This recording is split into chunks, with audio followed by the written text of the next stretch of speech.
जहां कृषि के लिए वरदान है, तो वहीं ज्यादा बारिश और अन्य कई कारण भूस्खलन की समस्या भी साथ लेकर आती हैं। भारत में भूस्खलन प्रभावित और संभावित इलाकों की मैपिंग यानी चिन्हित कर किस तरह आपदा प्रबंधन भूस्खलन से होने वाले नुकसान को कम करने पर काम कर रहा है, इस पर करेंगे विस्तार से चर्चा। हमारे साथ जुड़ेंगे विशेष मेहमान भी, लेकिन उससे पहले आइए समझते हैं भूस्खलन से भारत का कितना हिस्सा है प्रभावित। आइए सबसे पहले समझते हैं क्या है भूस्खलन। भूस्खलन एक प्राकृतिक घटना है जिसके कारण भारी मात्रा में मिट्टी, पत्थर, मलबा पहाड़ी ढलानों से टूटकर नीचे गिरता है। भूस्खलन अमूमन भूकंप, बाढ़ और ज्वालामुखी के साथ घटित होता है। लंबे समय तक भारी बारिश होने से भी भूस्खलन होता है। भारतीय भूवैज्ञानिक सर्वेक्षण विभाग के अनुसार भारत का करीब 12.6% भाग भूस्खलन से प्रभावित है और इसमें 80% क्षेत्र हिमालय का है। पहाड़ी इलाकों में भूस्खलन एक बड़ी और व्यापक प्राकृतिक आपदा है जो जीवन और संपत्ति को नुकसान पहुंचाती है और चिंता का एक बहुत बड़ा ये विषय भी है। आइए एक नजर डालते हैं कि भूस्खलन के कारण क्या हैं। भूस्खलन के दो कारण हैं, प्राकृतिक कारण हैं जिसमें भूकंप, बादल फटना, बारिश, फ्लैश बाढ़ आदि ये तमाम चीजें हैं। क्या पूर्व चेतावनी तंत्र से इससे होने वाले जानमाल के नुकसान को कम किया जा सकता है? अन्य कारणों में मानव निर्मित कारण है। इनमें शामिल है वनों की कटाई, अनियोजित निर्माण, खदान, सड़क काटना। भारत सरकार ने ऐसे क्षेत्रों की पहचान की है जहां बार बार भूस्खलन होते हैं। उसका नक्शा खींचा गया है जिसे लैंडस्लाइड हैजार्ड जोनेशन का नाम दिया गया है। आइए नक्शे पे एक बार देखते हैं भूस्खलन संभावित राज्य और केंद्र शासित प्रदेश कौन से हैं। सबसे पहले रुख करेंगे हिमालय पर्वत श्रृंखला का। यहाँ पे जो राज्य हैं जम्मू कश्मीर, लद्दाख, हिमाचल प्रदेश, उत्तराखंड, अरुणाचल प्रदेश और पश्चिम बंगाल, यानी कि ये 6 राज्य हिमालय पर्वत श्रृंखला के तहत आते हैं। अब आइए रुख करेंगे पूर्वोत्तर हिमालय श्रेणी में कौन से राज्य आते हैं। उसमें असम, मिजोरम, नागालैंड, मणिपुर, त्रिपुरा, मेघालय और सिक्किम है, यानी कि ये 7 राज्य इसमें आते हैं। आइए अब रुख करते हैं पश्चिमी घाट और नीलगिरी का। इनमें जो राज्य हैं उनमें महाराष्ट्र, तमिलनाडु, केरल, कर्नाटक और गोवा है। वहीं विंध्याचल का पठार और पर्वत श्रृंखलाएं जो हैं उसमें मध्य प्रदेश, झारखंड, छत्तीसगढ़, ये 3 राज्य विंध्याचल का पठार में है।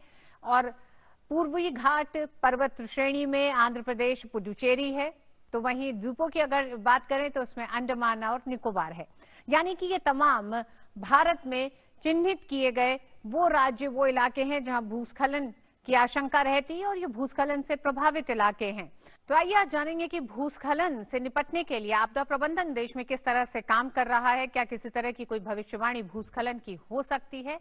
अगर है तो उसको लेकर अभी तक की टेक्नोलॉजी के तहत हम कितना आगे बढ़ चुके हैं अगर हम विश्व में तमाम और मुल्कों की तुलना करते हैं। आज हम बात कर रहे हैं भूस्खलन जोखिम और बचाव, किस तरह से बचा जा सकता है और क्या तैयारी आपदा प्रबंधन की है। इस पर बात करने के लिए हमारे साथ 3 मेहमान जुड़ रहे हैं। हमारे साथ लेफ्टिनेंट जनरल सैयद अता हसनैन साहब जुड़ रहे हैं, सेवानिवृत्त। आपका बहुत बहुत स्वागत है। आप सदस्य राष्ट्रीय आपदा प्रबंधन प्राधिकरण के हैं, एनडीएमए के। अता हसनैन साहब आपका स्वागत है। हमारे साथ डॉक्टर साइबल घोष जुड़ रहे हैं, निदेशक भारतीय भूवैज्ञानिक सर्वेक्षण जियोलॉजिकल सर्वे ऑफ इंडिया से। आपका भी बहुत बहुत स्वागत है डॉक्टर घोष। हमारे साथ डॉक्टर वरुण दत्त हैं, सहायक प्रोफेसर हैं आईआईटी मंडी से, हिमाचल प्रदेश से। डॉक्टर दत्त आपका भी बहुत बहुत स्वागत है। सबसे पहले डॉक्टर साइबल घोष आप ही के पास आना चाहेंगे, क्योंकि जियोलॉजिकल सर्वे ऑफ इंडिया ने जो मैपिंग की है उसके तहत, और खासकर इस मौसम की अगर हम बात करें, अभी भी कुछ घटनाएं भूस्खलन की हुई हैं हाल ही में। कितना प्रोन कौन सा इलाका है और ये पूरा सर्वे कितना ज्यादा सचेत करता है? मैडम, बहुत ही महत्वपूर्ण सवाल है ये। जियोलॉजिकल सर्वे ऑफ इंडिया 2014 साल से एक नेशनल प्रोग्राम लॉन्च किए हैं। उसका नाम है national landslide susceptibility mapping programme.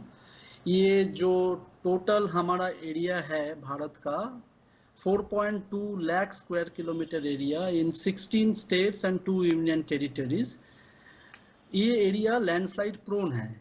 लेकिन ये लैंडस्लाइड प्रोन का मतलब ये नहीं है दैट पूरा एरिया ही लैंडस्लाइड हो सकता है। तो इसके लिए जो बेस्ट प्रैक्टिसेस है दैट इसका भूस्खलन प्रवणता मैप नक्शा बनाने का, उसको हम लोग बोलते हैं लैंडस्लाइड ससेप्टिबिलिटी मैप और landslide hazard map you can tell.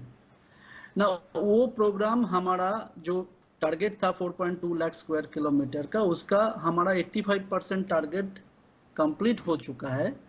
And उसके अंदर में 61% target that is 2.55 lakh square kilometre का मैप हमने हमारा जो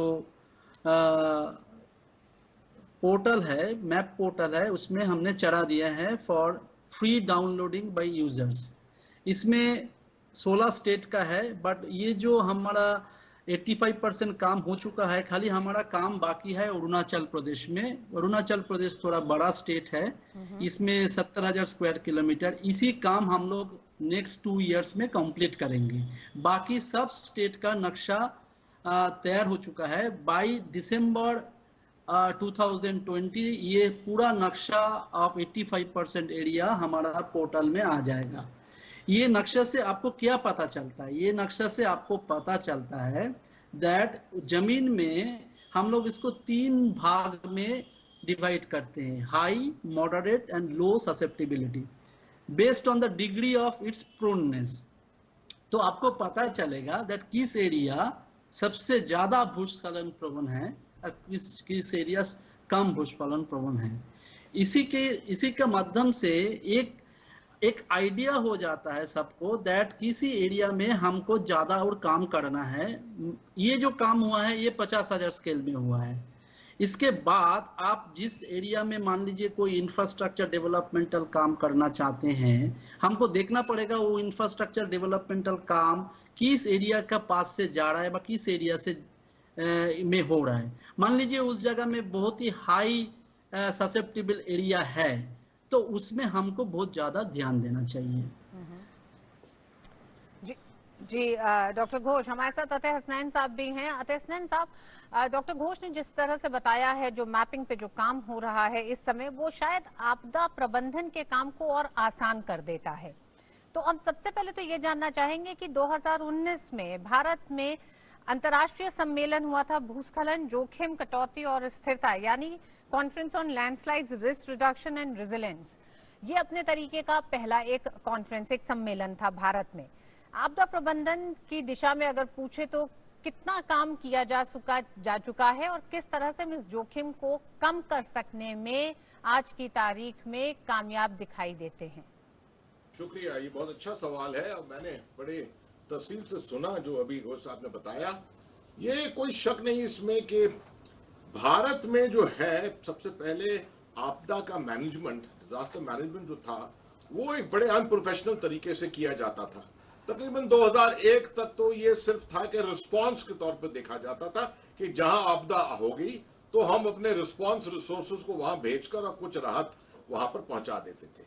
मगर 2001 के बाद जब अर्थक्वेक आया था गुजरात में और सुनामी के बाद जब नेशनल डिजास्टर मैनेजमेंट अथॉरिटी को खड़ा किया गया 2005 में और नेशनल डिजास्टर मैनेजमेंट एक्ट को इनैक्ट किया गया, तब से 15 साल गुजर गए हैं और 15 साल में हमारा काम ज्यादा, एनडीएमए का काम ज्यादा हुआ है ऑन कैपेसिटी बिल्डिंग, मिटिगेशन करने के ऊपर, ताकि रिस्क रिडक्शन हो।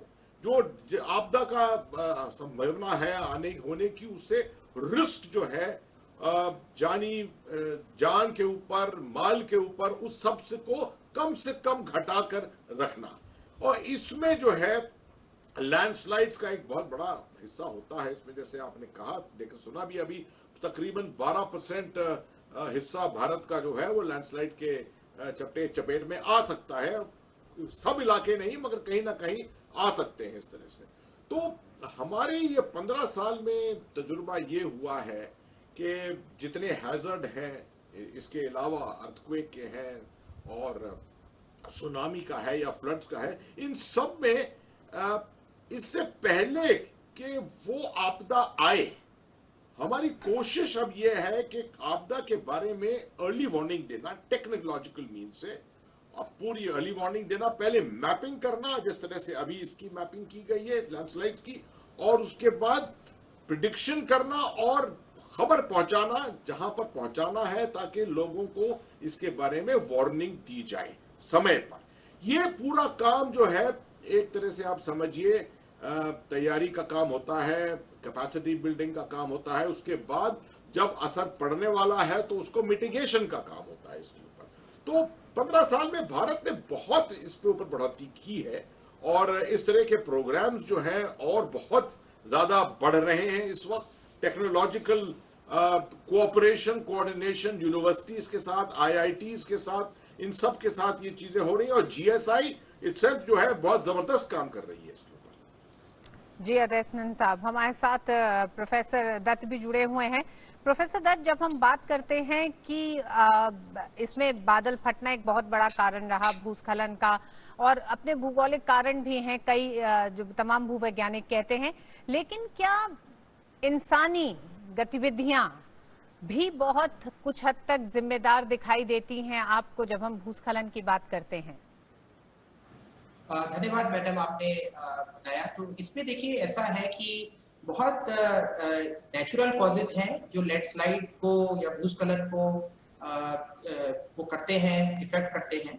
लेकिन एक पर्टिकुलर एक्टिविटी है जो जैसे रोड कंस्ट्रक्शन एक्टिविटी है, उसमें खासकर पहाड़ों में आपने जैसे बताया कि जो मैन मेड कॉजेज हैं, तो रोड काटने की वजह से कभी कभी वर्टिकल रोड कटिंग होती है, जब हिल की कटिंग होती है तो उस कारण से भी कुछ भूस्खलन होते हैं। लेकिन एक चीज मैं बोलना चाहूंगा कि जो भूस्खलन की जैसे एनडीएमए के से और जो आपके जीएसआई के साथ से जो आपके ने बताया, उसमें एडिशन ये है कि कुछ जो प्रिडिक्शन, मॉनिटरिंग और जो वार्निंग की जो टेक्नोलॉजी है उसकी उस पर चर्चा जरूर होनी चाहिए। और कुछ हमने आईआईटी मंडी में काम किया है जिससे इस तरह की मॉनिटरिंग, वार्निंग और प्रिडिक्शन की जा सकती है। और ये both natural as well as artificial, जैसे मैनमेड जो आपने लैंडस्लाइड बोला है, उन दोनों में ये इट विल बी यूजफुल। जी, आपने जिस तरफ इशारा किया है पूर्व चेतावनी तंत्र की तरफ, तो हम डॉक्टर घोष से जानना चाहेंगे। डॉक्टर घोष, पूर्व चेतावनी तंत्र कितना विकसित है भारत में भूस्खलन जैसी आपदाओं से निपटने के लिए? हाँ, इस मामले में मैं थोड़ा विस्तार से आप लोगों को साथ डिस्कस करना चाहता हूँ। ये बहुत ही महत्वपूर्ण है दैट ये जो हमारा जो लैंडस्लाइड ससेप्टेबिलिटी और हैजार्ड मैपिंग हो रहा है, ये एक तरफ से स्पेशल फोरकास्टिंग टूल हम लोग बोलते हैं। हम लोग स्पेशली बोल सकते हैं कि इस जगह में लैंडस्लाइड ज़्यादा हो सकता है, लेकिन अर्ली वार्निंग का सबसे बड़ा इंपॉर्टेंट चीज़ है दैट अर्ली वार्निंग में आदमी और सब लोग जानना चाहता है कब हो, time. The time component is very very important. And now landslide, unlike other hazards, landslide में एक प्रॉब्लम है। क्या प्रॉब्लम है ma'am? That landslide, every slope is prone to landslide, because landslide होने का दो कारण है। एक कारण हम लोग इंट्रिंसिक रीजंस बोलते हैं, जिसमें geology, geomorphology, land use changes, everything is there. Another cause we call it triggering factor. Triggering factor में रेनफॉल, जैसे आपने बताया, even sudden cutting of the toe and excavation, that also can give rise to landslides. So that also sometimes we consider it as a triggering factor. Now problem is that since all the slopes are prone to landslides, unlike cyclone and flood, उसमें क्या होता है, flood में क्या है, flood में एक inundation level है, उसमें इसका जो इफेक्ट होता है, इफेक्ट ऑलमोस्ट यूनिफॉर्म रहता है। साइक्लोन का केसेस में क्या है, if we can measure the track and its geometry, then we can at least get an idea that through which it is coming and through which it will pass. But landslide का cases में it is really challenging and difficult. But landslide में early warning में success कुछ हुआ है। Single landslide cases में शायद WhatsApp वही बोलना चाहते थे, बिकॉज दोस केसेस में थियोरिटिकली एक स्लोप को आप मॉनिटर करके, इंस्ट्रूमेंटल मॉनिटरिंग करके आप उसका अर्ली वार्निंग कर सकते हैं। लेकिन उसमें क्या प्रॉब्लम है, हमने जो मैप किया है, इस मैप में हमारा only 61% डेटा अपलोडेड है, and you will not believe that in that map we have shown 52,146 landslides. And also out of them 25,184 landslides have been field validated. Now you can imagine that there are innumerable number of active landslides in India. So predicting or arranging early warning for each landslide is extremely cost intensive project. So GSI ने क्या शुरू किया after discussing with NDMA, SDMA and state government, हम लोग एक रीजियनल landslide early warning का कोशिश कर रहे हैं 2017 से। 2017 में हम लोग एक इंटरनेशनल प्रोजेक्ट के जरिए, एक यूरोप का प्रोजेक्ट है, बिकॉज 2-3 कंट्री इस मामले में बहुत अच्छा काम किया है, इटली, यूके डॉक्टर घोष, हम ये एंड माने कि भारत अब अर्ली वार्निंग देने में सफल है, और कितने नहीं, घंटे अर्ली पहले हम ये कर सकते हैं? मैं बोल रहा हूँ, मुझको और थोड़ा एक मिनट 2 मिनट दे दीजिए, मैं बोल रहा हूँ। वो जो प्रोजेक्ट हम लोग कर रहे हैं, वो प्रोजेक्ट हम लोग काफी एडवांस स्टेज में चला गया है, एंड अभी हम लोगों का 2 जगह में वो एक्सपेरिमेंटल स्टेज में चल रहा है। Experimental stage is very important and it cannot be shortened, because हम लोग अभी landslide forecast bulletin, daily landslide forecast bulletin for 2 range के लिए, एक short range that is for 48 hours and for medium range दे रहा है दार्जिलिंग एंड नीलगिरी के। दार्जिलिंग में शुरू हो गया 1 जुलाई से, नीलगिरी में हम लोग 27 तारीख से शुरू करने जा रहे हैं। तो हम 2-3 मॉनसून इसको देखना चाहते हैं, that how our model is actually ठीक डॉक्टर घोष, वर्किंग। इसका मतलब पूर्व चेतावनी तंत्र जब तक पूरी तरह विकसित हो भारत में, तब तक हमें बहुत ज्यादा ध्यान देने की जरूरत है कि भूस्खलन, यानी भूस्खलन जो हो रहा है उसमें इंसानी गतिविधियों से ये भूस्खलन न बढ़े। उसको लेकर डॉक्टर दत्त आपके पास आना चाहेंगे। क्या आपको लगता है कि आप सहमत हैं इस बात से, क्योंकि यूनिवर्सिटी ऑफ शेफील्ड के शोधकर्ताओं का कहना है कि भारत में भी या एशिया महाद्वीप में सबसे ज्यादा जो घटनाएं हो रही है उसके पीछे का कारण इंसानी गतिविधियां हैं भूस्खलन को बढ़ाने के लिए?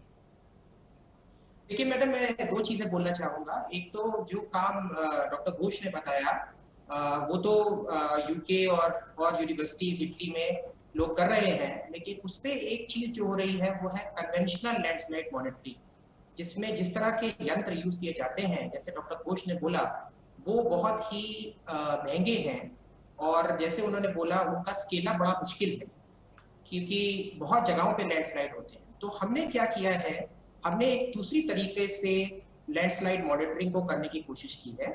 वो हमारे आईआईटी मंडी पे मेक इन इंडिया के अंडर और स्टार्टअप इंडिया के अंडर हमने ये टेक्नोलॉजी विकसित की है, और ये डिस्ट्रिक्ट मंडी, हिमाचल गवर्नमेंट, डीटीआरएल, डीआरडीओ और एनडीएमए के सहयोग से टेक्नोलॉजी को हमने विकसित किया है। और ये जो लो कॉस्ट टेक्नोलॉजी है, ये वेदर नापती है, मौसम नापती है, और सॉइल जो होता है, मिट्टी के जो पैरामीटर हैं उनको नापती है, जैसे temperature, pressure, relative humidity, light और रेन। ये तो हो गए वेदर के पैरामीटर। और सॉइल के जो पैरामीटर हैं वो सॉइल मूवमेंट है, सॉइल मॉइस्चर है, सॉइल का स्ट्रेस है। तो ये जो डेटा है, जो मॉनिटरिंग सिस्टम होता है, ये हम चाहे आप कहिए कि नेचुरल लैंडस्लाइड या आर्टिफिशियल लैंडस्लाइड, इन दोनों पे ही हम इसको सिस्टम को लगाते हैं। उससे डेटा हमारे इंटरनेट में आता है, हमारे क्लाउड पे आता है, और उस डेटा को हम प्रोसेस करते हैं। और उसके बाद यहाँ पे मंडी डिस्ट्रिक्ट में, मंडी जिले में हमने करीबन 14 सिस्टम का डिप्लॉयमेंट किया है अलग अलग जगहों पे। उसमें से एक जगह है कुट्रोपी, जहाँ पे बहुत बड़ा लैंडस्लाइड हुआ था आज से 2 साल पहले, जिसमें 52 लोगों की मौत भी हो गई थी।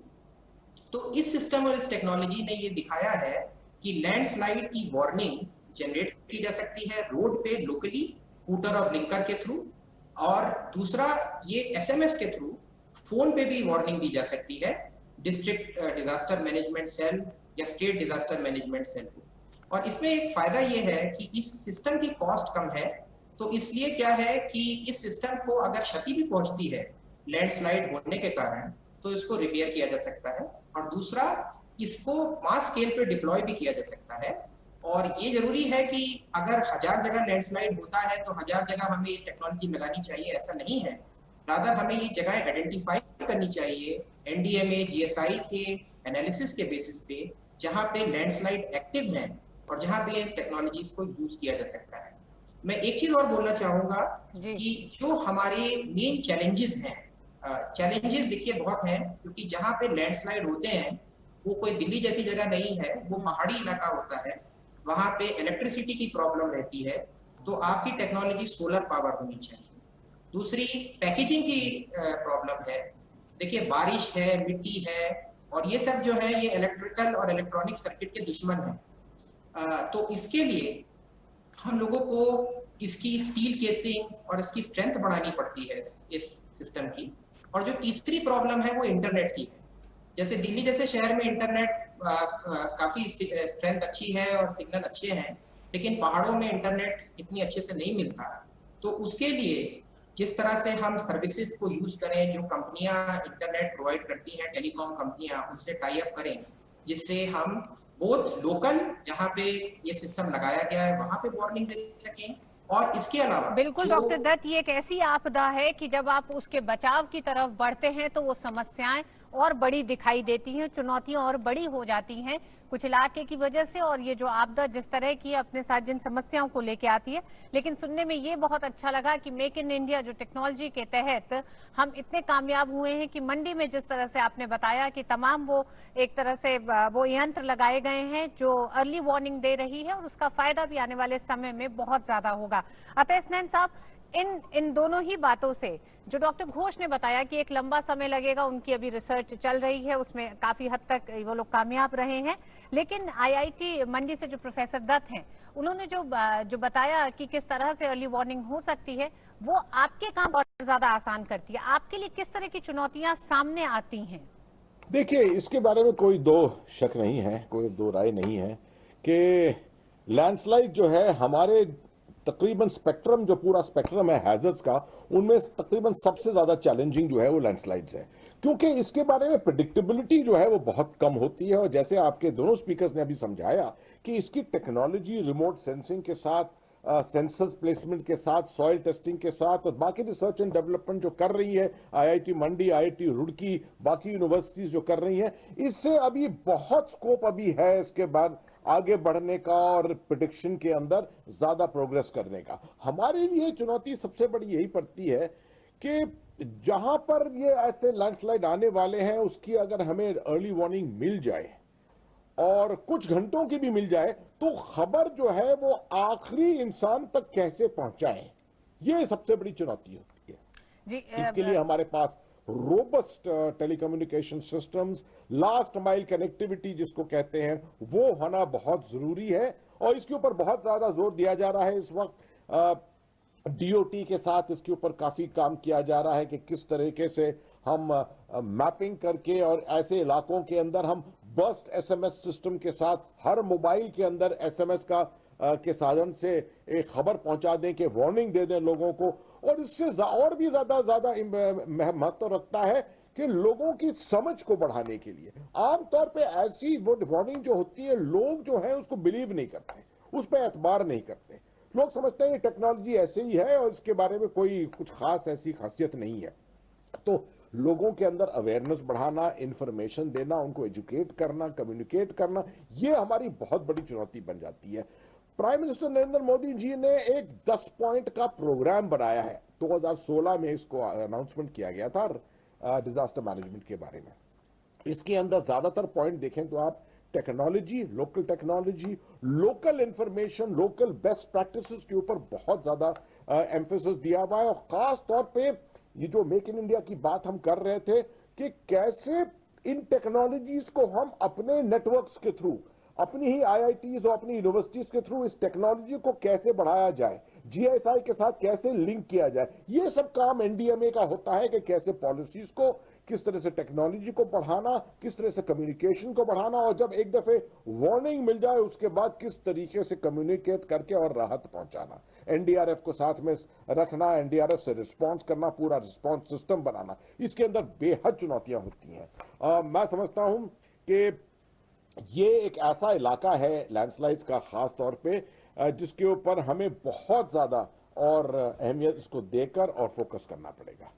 डॉक्टर दत्त, हमें 2013 केदारनाथ में जो घटना हुई वो बार बार ये भी याद दिलाती है कि क्या हमारा अर्ली वार्निंग सिस्टम उतना दुरुस्त नहीं था, क्या अर्ली वार्निंग सिस्टम के जरिए जो सूचनाएं दी गई उस पर लोगों ने काम नहीं करा, या फिर जो इंसानी गतिविधियां, यानी कि जो लगातार निर्माण हो रहे हैं, किसी इलाके के अर्बनाइजेशन पे जिस तरह से काम करे, खासकर पहाड़ी इलाकों को, तो उस पर अब ध्यान देने की जरूरत है।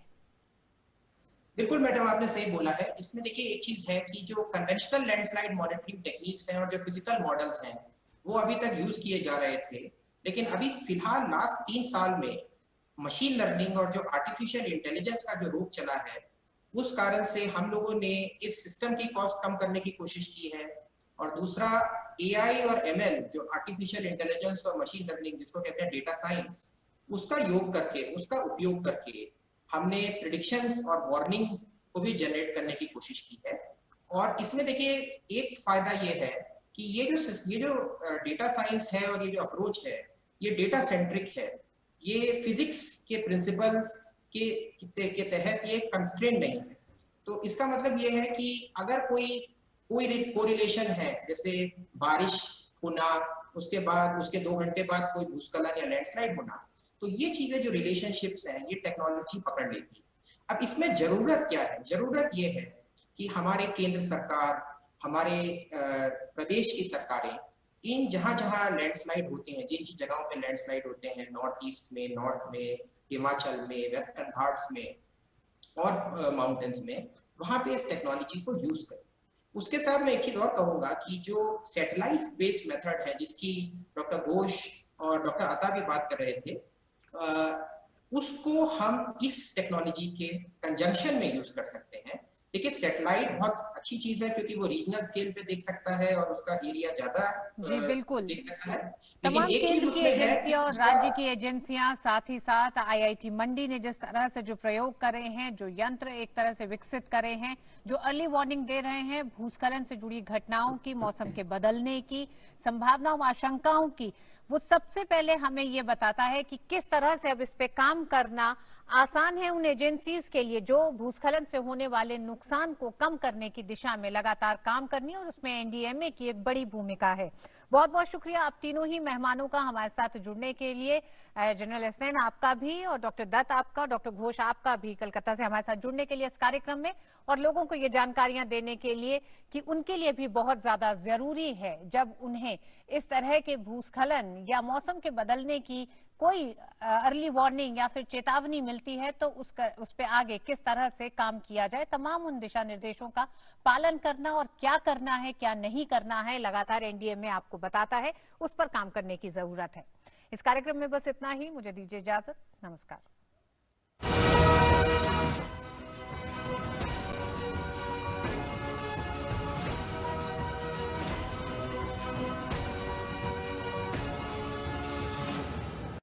सुरक्षा नियमों की जानकारी बिजली तूफान में आपकी जान बचा सकती है। सबसे पहले पूरी तरह से बंद इमारत या वाहन के अंदर जाने की कोशिश करें। ट्रैक्टर, रिक्शा, मोटरसाइकिल जैसे खुले वाहनों का उपयोग न करें। लोहे की छप्पर, खुली पार्किंग, बन रही इमारतें और ढके हुए बरामदे सुरक्षित शरण स्थान नहीं है। पेड़ के नीचे शरण न लें। यदि आप जंगल में हैं, तो सबसे छोटे पेड़ों के नीचे आश्रय खोजें। अगर आश्रय तक न पहुंच पाए, तो आसपास की सबसे ऊंची वस्तु न बने। घुटनों के बीच सर रखकर दोनों एड़ियां छुए ऐसे उकड़ू कर बैठें। जमीन पर न लेटें। पानी और नावों से बाहर निकलें। पानी के खड्डों में खड़े न रहें। रबर के जूते पहने हों फिर भी। जानवरों को बाहर बंधा न छोड़ें। आपातकालीन स्थिति में प्राथमिक उपचार दें और एम्बुलेंस बुलाएं या अस्पताल ले जाएं। तैयारी में ही समझदारी। सौजन्य से राष्ट्रीय आपदा नियंत्रण प्राधिकरण दिल्ली। अधिक जानकारी के लिए डायल करें टोल फ्री नंबर 1070। राहत आयुक्त कार्यालय उत्तर प्रदेश द्वारा जनहित में प्रसारित। अरे बबलू, लॉकडाउन खुलते ही टहलने निकल पड़े। महामारी अभी फैली हुई है। सरपंच जी टहलने नहीं, काम पे वापस जा रहे हैं। तुझे डर नहीं लगता वायरस पकड़ लेगा? पहले थोड़ा बहुत डर लगता था, फिर पता चला कि अगर मैंने पूरी सावधानी बरती तो ये बीमारी होने की संभावना कम है। सबसे महत्वपूर्ण है ये मास्क। काम पर मास्क हमेशा पहनूंगा, समय समय पर हाथ धोता रहूंगा और दूसरों से हर वक्त कम से कम 2 गज की दूरी बनाए रखूंगा। खुद को, दूसरों को और अपने परिवार वालों को भी सुरक्षित रखूंगा। अरे भाई, मेरी जिम्मेदारी बनती है तुझे चेतावनी देना, तो दे दिया। जब देश के मेडिकल और स्वच्छता कर्मचारी रोज कोरोना वायरस से लड़ने का काम कर रहे हैं, तो हमारी भी तो जिम्मेदारी बनती है अपना काम करने की। बबलू, तुझे कुछ हो गया तो? हजारों लोग इस बीमारी को हराकर ठीक हो चुके हैं, और अगर किसी कारण मुझे ये बीमारी हो भी जाए तो सरकार ने अस्पताल में हमारे इलाज के लिए पर्याप्त व्यवस्था कर रखी है। ये घबराने का वक्त नहीं, एक दूसरे का हौसला बढ़ाने का वक्त है। अरे ऐसे क्या देख रहा है? तू काम पे जाएगा, मैं नहीं जाऊंगा, नाक नहीं कट जाएगी मेरी। चलो। मास्क। हाँ, मास्क। अरे नाक तो ढक लो, हाँ कोरोना वायरस से हमें लड़ाई जारी रखनी पड़ेगी, पर उससे डर कर नहीं, पूरी सावधानी के साथ डट कर चलिए। रुकी जिंदगी को आगे बढ़ाएं, देश को आत्मनिर्भर बनाएं। जय हिंद।